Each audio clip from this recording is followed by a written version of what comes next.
നമസ്കാരം. കർക്കിടകം രാശി.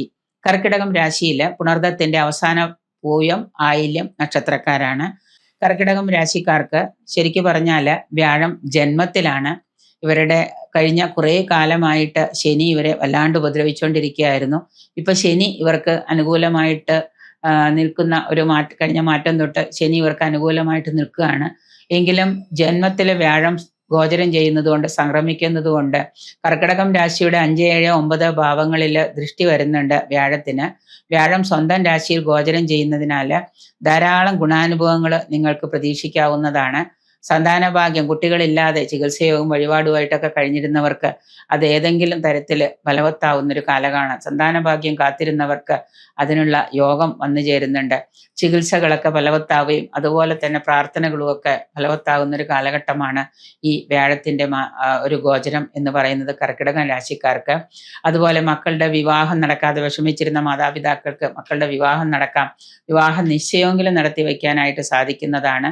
അതുപോലെ സന്താനങ്ങൾക്ക് തൊഴിൽ കിട്ടാതിരുന്നവർക്ക് തൊഴിൽ കിട്ടാം. ഉന്നത പഠനം ആഗ്രഹിച്ച് പുറത്തു പോകാൻ സാധിച്ചിരുന്ന മക്കൾക്ക് അങ്ങനെ പോകാൻ സാധിക്കും. രാഷ്ട്രീയ സാമൂഹിക രംഗത്തുള്ളവർക്ക് കീർത്തിയും അംഗീകാരവും പ്രശസ്തിയും ഒക്കെ വന്നു ചേരാം. പല സ്ഥാനമാനങ്ങളും രാഷ്ട്രീയ രംഗത്തുള്ളവർക്കൊക്കെ ലഭിക്കുന്നതാണ്. പരീക്ഷകളിലും ഇന്റർവ്യൂകളിലും ഒക്കെ വിജയം ഉണ്ടാകുന്ന ഒരു കാലയളവാണ്. വിദേശയാത്ര ആഗ്രഹിച്ചിട്ടുള്ളവർക്ക്, അവിടെ പോകണമെന്ന് ആഗ്രഹിച്ചിട്ട് മാറ്റിവെച്ചിരിക്കുന്നത്, വിദേശത്ത് യൂറോപ്യൻ കൺട്രീസിലാണെങ്കിലും അതുപോലെയുള്ള കൺട്രികളിലൊക്കെ പോകാൻ ആഗ്രഹിച്ചിട്ടുള്ളവർക്ക് ആ ആഗ്രഹം യോഗം സഫലമാകുന്നതാണ്. ദൂരദേശ യാത്രകളോ അന്യദേശ യാത്രകളോ ഒക്കെ നിങ്ങൾക്ക് വന്നു ചേരുന്നുണ്ട്.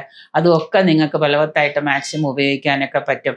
പുതിയ നിക്ഷേപങ്ങളൊക്കെ ആരംഭിക്കുവാനായിട്ട് ആഗ്രഹിക്കുന്നവർക്ക് അതിനുള്ള സാധ്യതകളുണ്ട്. കടങ്ങളൊക്കെ കുറേശ്ശെയായിട്ട് തീർക്കുക, അതുപോലെ തന്നെ അതിനുള്ള വഴികളൊക്കെ വന്നുവിടുക. അത് മാക്സിമം പ്രയോജനപ്പെടുത്തി കുറച്ച് കടമെങ്കിലും തീർക്കാനായിട്ടൊക്കെ സാധിക്കും നിങ്ങൾക്ക്.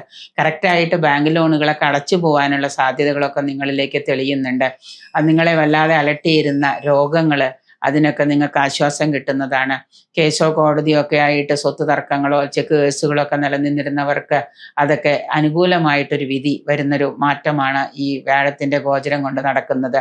9 ശനി എന്ന് പറയുന്നത് ചെയ്യുന്ന ശനി നിങ്ങൾക്ക് കൂടുതൽ ഗുണപ്രദമായിട്ടുള്ള ഒരു കാലമാണ്. 9 ശനി നിങ്ങൾക്ക് ഗുണം ചെയ്യുന്നതാണ്. ഭാഗ്യസ്ഥാനത്താണ് ശനി നിൽക്കുന്നത്.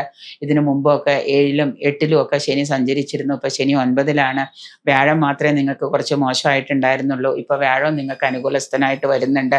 2027 വരെ നമുക്ക് 2027 ജൂൺ ജൂലൈ വരെ നമുക്ക് ഏതാണ്ട് ശനിയുടെ ആ ഒരു ഗുണം കിട്ടും. അതോടൊപ്പം തന്നെ ഈ വ്യാഴത്തിന്റെ മാറ്റവും നിങ്ങൾക്ക് കൂടുതൽ നേട്ടങ്ങൾ വഴിവെക്കുന്നുണ്ട്.